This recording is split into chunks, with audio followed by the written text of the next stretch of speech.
In this lesson, we will look at characters 65 to 72 of the 1000 character classic, the 1500-year-old Chinese classic in which no characters are repeated. In the last lesson, we looked at lines 15 through 16, which concern themselves with fruit and vegetables. Those lines finished a sequence of lines that regarded treasures and delicacies. Today we look at lines 17 and 18. These lines begin a sequence that consider the origins of the natural world and the roots of civilization. Let's look at line 17, character by character. The first character here means sea. The next means salty. It's an uncommon character, and it's not what you would see if you bought a bag of salt at a market in any of these countries. The third means river.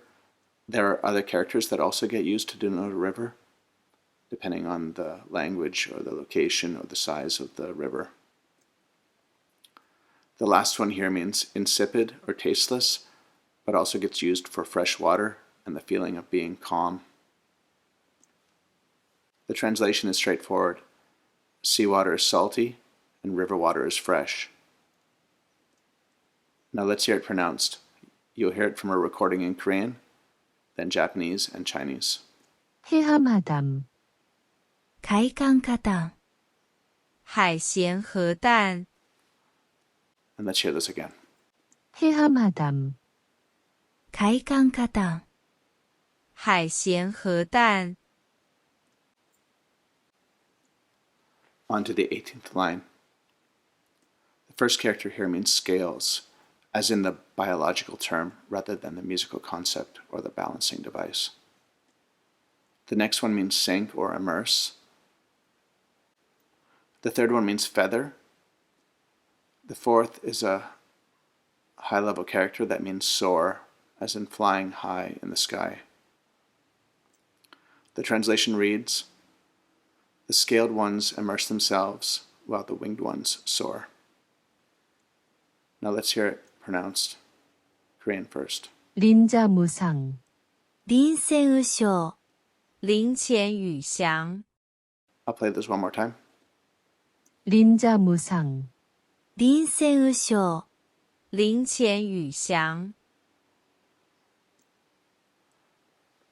Let's look at a few radicals or components. First, most important, is the radical for water. You can see it looks like a splash. It appears in numerous characters that relate in various ways to water.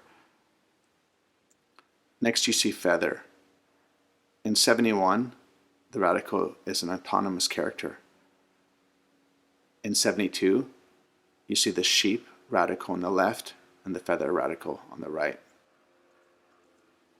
Finally, note that the radical for fish, as seen on the left of character 69, invariably the fish radical indicates a meaning of the character which would have something to do with fish.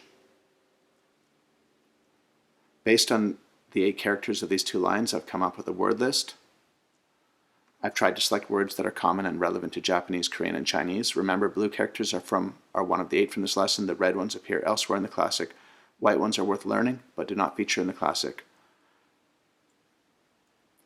Navy, 해군,海軍海军 overseas, abroad. 해외, 海外海外 brine, 함수, 淡水咸水 Yellow River, 황하, 黄河黄河 glacier, 빙하, 氷河冰河 fresh water, 담수, 淡水淡水 dive, to go underwater, 잠수, 潜水潜水 soar, 기상, 飛翔飛翔 In this lesson, we looked at lines 17 through 18 for characters 65 to 72. In the next lesson, we'll look at lines 19 and 20 for characters 73 to 80. And those lines deal with early and mythical emperors who mastered fire and gained the cooperation of legendary birds.